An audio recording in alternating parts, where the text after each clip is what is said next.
Is God really going to judge the world? Let's dive right in.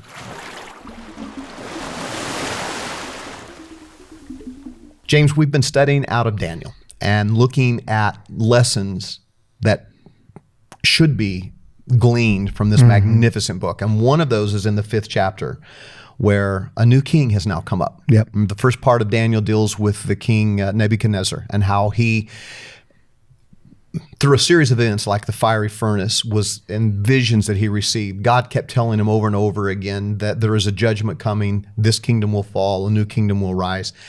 And for 70 years, or the bulk of for all of his reign, while the Jews were with him, he keeps hearing these words and receiving these messages, some not so subtle, from God through Daniel and Shadrach, Meshach, and Abednego, that there really is a God in Israel.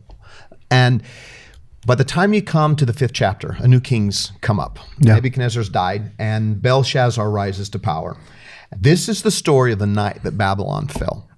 One of the great stories in Daniel is telling us that as a new king comes on the scene, he's going to be the last one of this empire, because Daniel's vision in chapter 2 and again in verse 7, those are visions that say there are going to be 4 kingdoms. And the first will be yours, Babylon. The second will be the Medo-Persian. Then will come the Alexandrian Empire, Greece, and then will come Rome. Now, we're at the end of the first one, but he doesn't believe it. But who does? Who does? I mean, if somebody told you only have 70 years... I mean, do you believe them fully? But, I think that's the thing is that, how much faith you have in what God has revealed to you. But, at the same time, when you look at an individual level, when is your last day? We don't know. We don't know.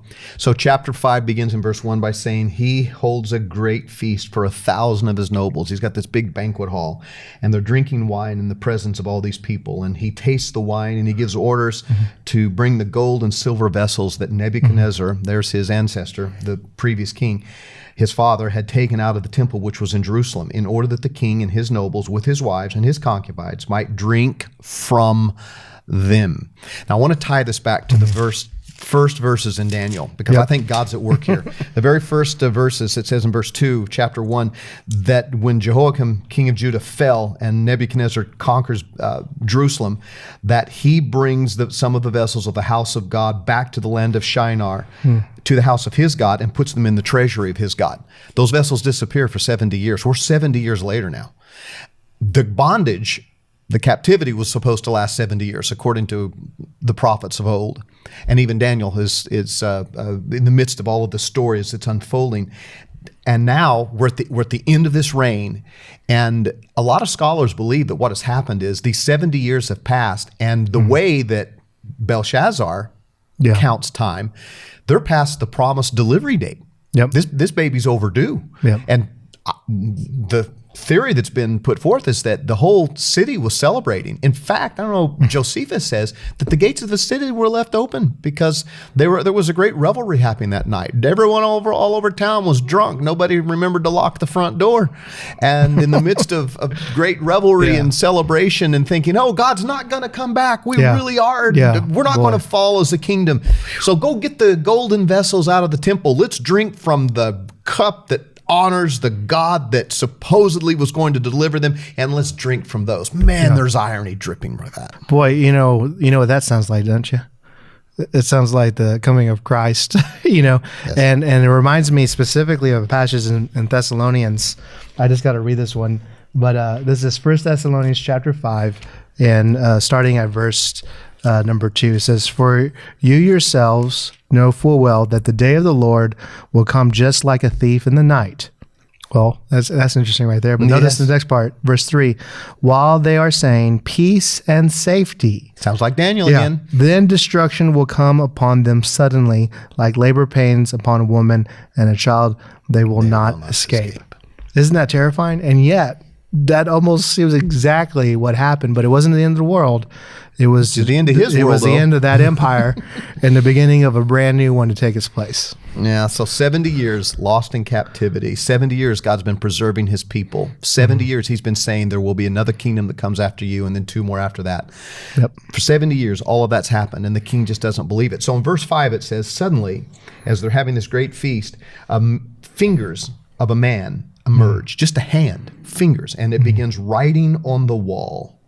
And it says that when the king saw the back of the hand that did the writing, so he's looking at it and he sees the back of the hand, and it says he grew pale. He was frightened in his heart. His hip joints went slack and his knees began to knock together. Well, you know what? He couldn't stand up. The fright of seeing this disembodied hand writing words on a wall that he couldn't understand. He couldn't interpret the words. And no one knew what the words meant. Well, when that happens, all of a sudden, the king realizes something is really wrong here. Yep. Well, apparently the queen mother comes in, because it says down in verse 10, she comes into the banquet hall. Now, and she says, no one else can figure out what these words meant. She probably remembers back to the days of Nebuchadnezzar, who was, again, probably her husband. Yep. And she says, I know a guy. It's one of God's guys, but I know a guy. Yep. And so they bring Daniel in. Those famous words, I guess I won't ask you to pronounce them, verse 25. No, I'll let you do that, because you seem to have a good... I don't know how to pronounce them right either. But you can say more enthusiastic. Yeah, I can say it with more enthusiasm. Mene tekel uferson. And the interpretation means God has numbered your kingdom, verse 26, and put it to an end. You have been weighed on the scales and found deficient. Your kingdom has been divided and given to the Medes and the Persians. When God says it's over, it's over. Yeah. Final judgment is a guarantee. And one of the mistakes we make is in overlooking the true judgment and the wrath of God. Yeah. And it's so interesting here is how we have, Jesus says the way is narrow and many go down the path that is wide. It's so easy to miss God. If you get caught up in your world and the culture that you live in, it's real easy to not hear the voice of God and what he's trying to do. And I think this is a perfect example of God shows up in a small way. It's disturbing, brings Daniel in, but something big is about to happen. And it was going to be, and if God hadn't set this up with Daniel, they would have just been replaced out of nowhere. But God wanted to make sure right at the end they understood, no, this is me. Yeah. This is me. Verses 22 and 23, Daniel says to him, look, you know, Belshazzar, that you have not humbled your heart, even though you knew everything that happened to your father before you. And he's talking about how, you'll recall, Nebuchadnezzar was ultimately judged by God, and God said, because you haven't honored me, I'm going to make you lose your mind for 7 seasons or 7 years. And he ends up living out in the fields like a wild beast. His hair grows out all over his body, and his fingernails become like claws from an eagle, it says. He totally lost his mind. And then it says that he finally came to himself and he gave honor to God. Well, Belshazzar saw all of that, and that's what Daniel says. But, verse 23, you have exalted yourself against the Lord. You have brought the vessels of his house before you, and you've been drinking wine from them. You have praised the gods of silver and gold and bronze and iron and wood and stone. By the way, those are all emblems from that statue back in verse 2, the vision that his father, or which father or grandfather had received. And it says, but you've not listened. The hand was sent from God, and this is the inscription that was written. And then he interprets it. Yeah. That's where we get the phrase, the little saying, the handwriting's on the wall. When God finally says it and the writing's on the wall, friend, you're not changing it. Yeah. And, again, another passage, I went over the Thessalonians, but I just want to go to Matthew 24, and you see the same concept here. But in verse 36, it talks about the day and the hour no one knows, not even the angels of heaven or the Son, but the Father. It says, verse 37, but for the coming of the Son of Man will be just like the days of Noah. For in those days, before the flood, that's judgment, they were eating and drinking, marrying and giving in marriage until the day that Noah entered the ark. And again, you see that several times right before judgment, the people who are being judged do not know that judgment is about to come upon them. They're just living their life, just like nothing's happening. Whoa. So you're trying to tell me then that before the final judgment, it may very well be that it's not some great tribulation of the flesh, but that we may find ourselves just in a moment of being deceived into safety and peace. Absolutely. And that maybe we've been misinterpreting some Bible prophecy and assuming that that the end is going to come in the midst of just this great bloody physical war. Maybe we're wrong. Yeah. Well, I mean, that's what he seems to be describing here. In fact, Peter says that the earth will be destroyed twice, one by water, which was already happened, and the second by fire. Well, fire is going to have much more damage than the water will, because that's a permanent remelting of everything. And before that happens, Jesus says it's going to be like in the days of Noah. They weren't expecting it. They didn't see it coming. And we talked about this before about individuals, right? Who, Ron, one of the elders at our church, made a point, says, a lot of people try to set the date on when Jesus is coming, but they don't know their own personal day when they're going to die. Mm-hmm. You could be pursuing peace and safety, eating and drinking and marrying, and then suddenly on your way home from work, you get in a car wreck and boom, it's over. Mm-hmm.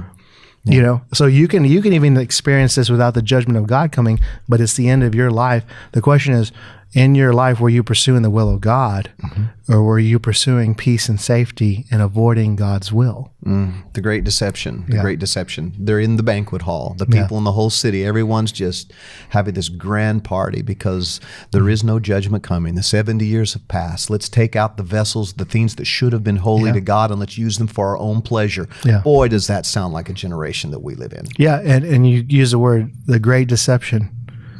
The people in Daniel's time in chapter 5 were all deceived. Why? Because they weren't ready for the army that was coming upon them.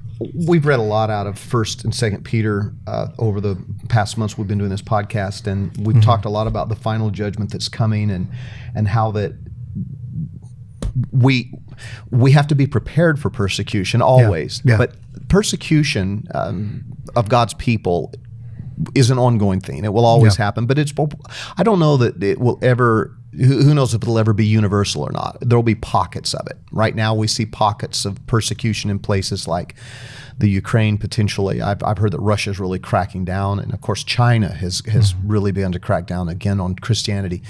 Well, there always will be those things, but we had a discussion before the podcast about how when you think of Jerusalem, you were talking about Matthew 24, while Peter speaks about how it's time for the judgment to begin with the household of God, and that don't be surprised at the fiery ordeal that is about to come upon you, all of those from both books, 1st and 2nd Peter. But Matthew 24, there was an observation you made that there's a split in the chapter. And it's verse 34 says, this generation will not pass away till all these things he's just talked about, take place. A lot of persecution in that first part of Matthew 24. The city surrounded by the Gentiles, according to Luke's. Yes, the great tribulation that occurs that had not happened since the beginning of the world, nor ever will happen again.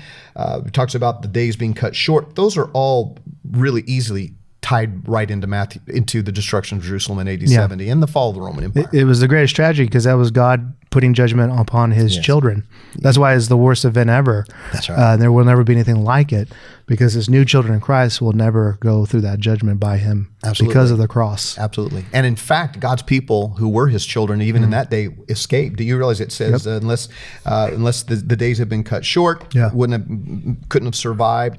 Verse 15 of Matthew 24 says, when you see the abomination of desolation, which was spoken of through Daniel. So that tells me the AD 70 event was in the heart. It was in the message, the heart of the message that Daniel gave. But it says, let those who are in Judea flee to the mountains and run, in essence. Pray that you can flee. The interesting thing is those prayers were answered. God's true Israel was not judged in AD 70. What were they? Yeah. Well, the true Israel was the ones who were grafted into the tree through Jesus Christ. Do you know that the historians contemporary, know this, say that there wasn't a single Christian that died in the siege of Jerusalem in AD 70? I believe it. Because God delivers his people. And you made this comment earlier. You said that when God judges, when God shows up in judgment, his children are delivered. When men do things to each other, like wars and persecuting Christians, that's not God involved in it. That's man. But when God's involved in it, his people are delivered. Yes. I think that's a great point. And I think there's a huge part of the church right now you ask them, hey, do you think Jesus is coming soon? He's like, no, we got to go through the tribulation first. Well, then what do you do with Matthew 24 when you get to verse 36? Because Jesus is not saying there's going to be a huge tribulation. He says people are going to be living their lives like they got a million years ahead of them, pursuing just the regular things. and then the end comes. What do you do with that? Because that's it. That's a huge contrast to what you just went over. That's right. And that's why verse 34, this generation will not pass till these things take place. Yes. And then verse 36, but, referring to the end of the world. But of that day and hour, that day, not the days I've just referred to, of that day and hour, the end, nobody knows. Not the angels of heaven, not even me, Jesus says, but the Father alone. And that's when he says, now, it was like Noah's day. And the urgency of this topic is we do not, as a church, want to be so deceived that we may have actually exited out of the church and not realize it, and we're behaving as the Babylonians. And then suddenly the army shows up and destruction comes upon us, and we're confused about it. Oh, wow. You know, one of the things when you read the story of Daniel 5, Daniel didn't look confused. In fact, he looked like he was expecting it. The interesting thing at the end of that 5th chapter, it says this about Daniel. It says that when Belshazzar heard the interpretation by Daniel. Now, I don't know about you, but oftentimes we say, kill the messenger. Don't kill the messenger. Well, this would have been a moment when I just told the king, you've been found wanting, weighed in the balance. Your kingdom is being ripped from you and handed over to the Medes and Persians. That's when I might have had Daniel killed. But instead, the king, I think, feels fear and remorse. And it says he brings out a gold necklace and a purple robe and puts it on him and gives him a third of the kingdom. Daniel's probably going, okay. Not much longer. Don't open those doors. But that same night, Belshazzar dies and the kingdom falls. That same night. He loses it all. Point being, Daniel was not part of it. But you said something a second ago.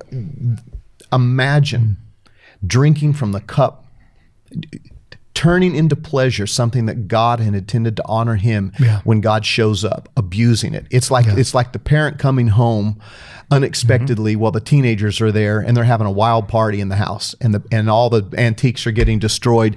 And you talk about a deer in the headlights. There's going to be a lot of people on Judgment Day. That's going to be the look on their face. Well, I've even made that analogy, but with instead of the parents, it's the cops. And that when the day that Jesus comes back and judgment comes, the final last day, there's going to be a group of people who are not happy to see Jesus. They're going to be upset, angry. Jesus says the gnashing of teeth, which means that they're offended by him coming, just like you would see young people who the cops crash their party. That's not what I wanted. I wanted to get away with this. How dare you? And now they're angry that they're going to jail. They're upset. We don't want to be that group. We want to be the group that when Jesus shows up, we're like, yes, finally, I'm ready. And I really believe that was the mindset that Daniel was in. Wow. Because he didn't look confused about it. He was like, I've been expecting this. So what you're saying is, relative to final judgment, you got a choice. You can either, as the knock comes on the door, the shout of the archangel and the trumpet, you can either be Daniel, hey, I was expecting this, or you can be Belshazzar. Uh-oh, what now? I've run out of time. Well, we've run out of time. My prayer is that the message we've studied today might be helpful. And just remember, woe to those who are at ease in Zion. So said the Old Testament prophet, and it applies today. Judgment, my friend, is coming. Let's be ready. We'll see you next time.